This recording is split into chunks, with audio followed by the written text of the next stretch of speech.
think one of the problems is that we think of migrants as being one thing. So everybody needs this, or everybody wants this, but they're just like people coming from Ireland or coming from England or coming from anywhere else. They're all individuals with their individual backgrounds and individual needs. And I think sometimes just being seen as an individual and finding a way to fit into the community as an individual is something that's difficult. Mm-hmm. And connections are difficult when you don't understand the norms of the society. There's a lot of people who come, they don't understand how the metro works because they've never had that before. And navigating that is one thing, but how do you navigate friendships when you've lived a very different life and the social patterns are very different? As a matter of fact, the city is moving fast, people come and go, so it may be difficult to find groups of people to which rely on and for a long time.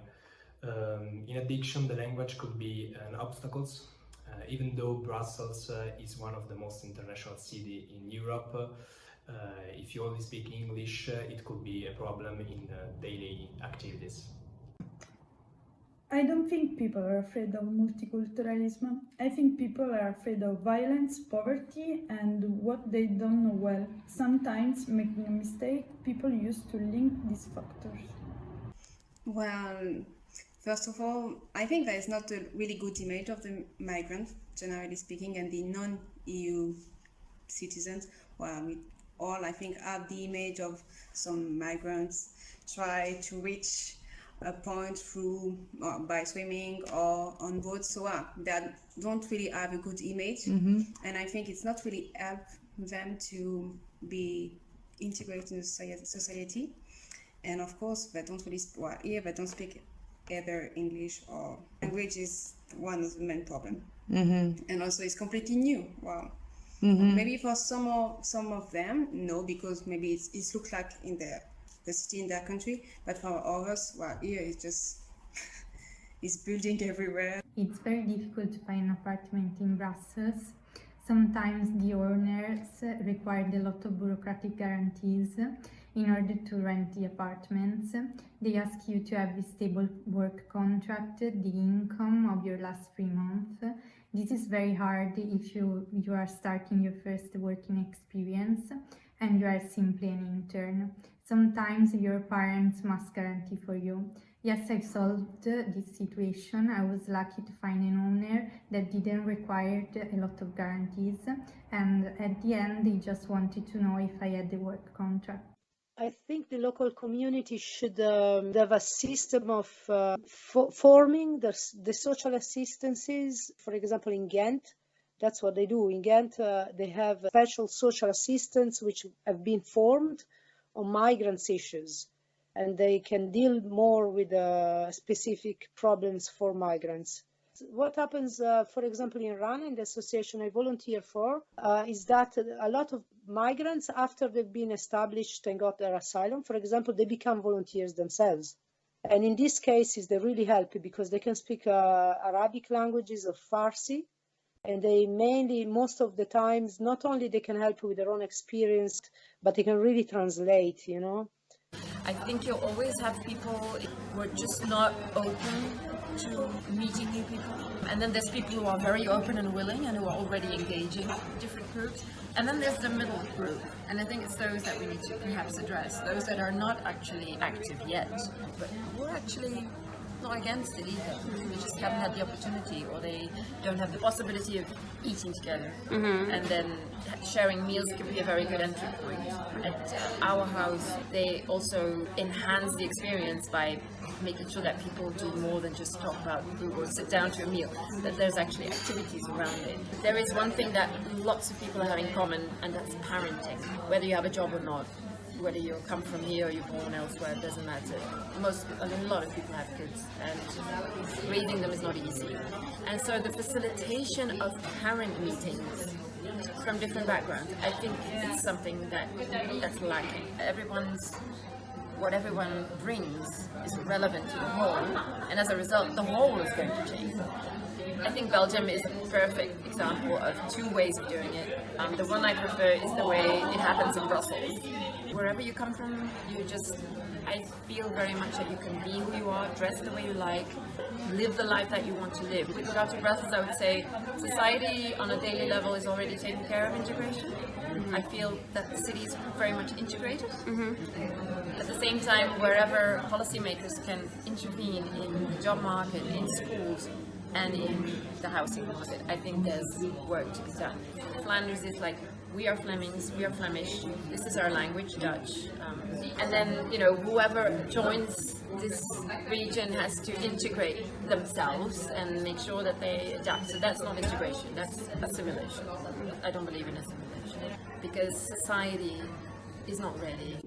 One thing the EU could do as an institution would solve a lot of issues would be to if each country were to take in a certain percentage of migrants based on their population, that's right. Because one of the issues is countries like Italy and Greece, they tend to have to do most, and you get a lot of nasty things happening.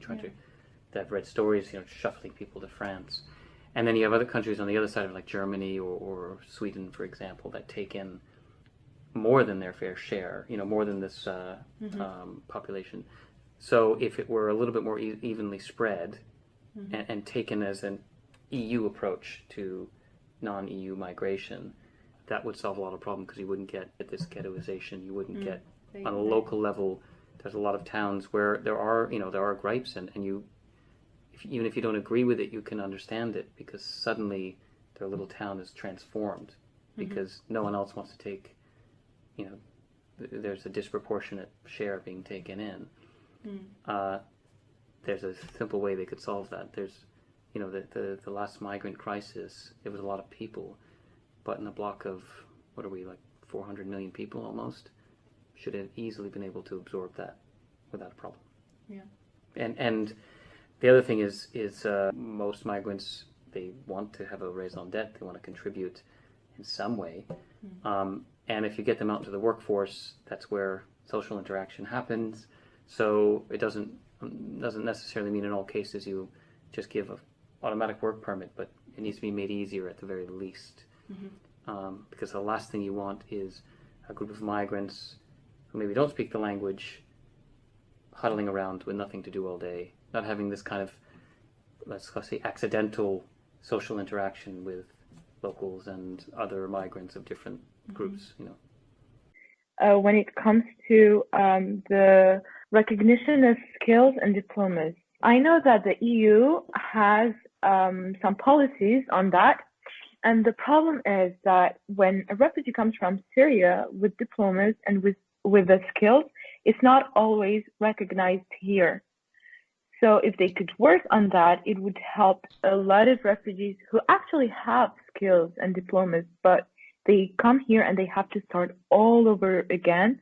And we see many examples of doctors and dentists and businessmen. When they come here, it's not recognized, so they have to go back to uni after having businesses in Syria, for example. So we tried a lot of activities within the organization I work with.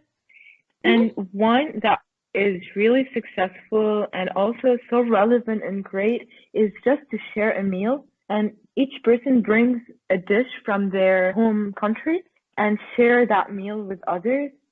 And it's incredible how when you organize those kind of activities, people immediately click because they're sharing a meal, they're sharing a part of their culture and a part of who they are and of where they grew up. So this is a good example of activity. And then I think we should never forget about kids. We think that they're better integrated than adults because, they go to school with other kids and stuff, but it must be also really hard for them.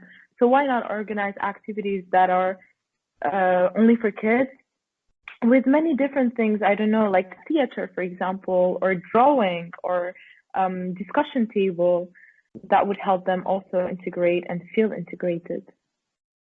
I think one of the things that it was even just last night, there was an amazing artist who done some really beautiful animations, but also some pen and ink drawings of Turkish folk stories. You know, I couldn't believe the meaning.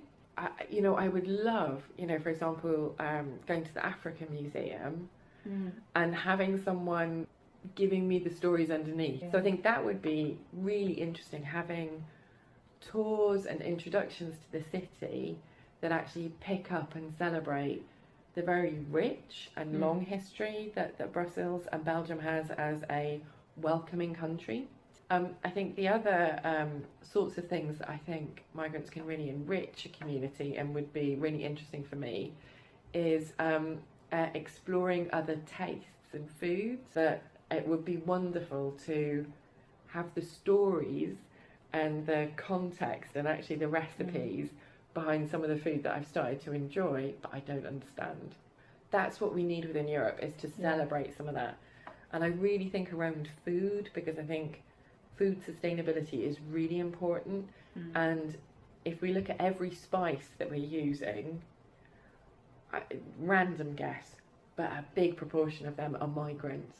A European food celebration where we're all actually, tracing back through our national dishes, our favourite things to eat, and recognising which parts of the world actually make that possible.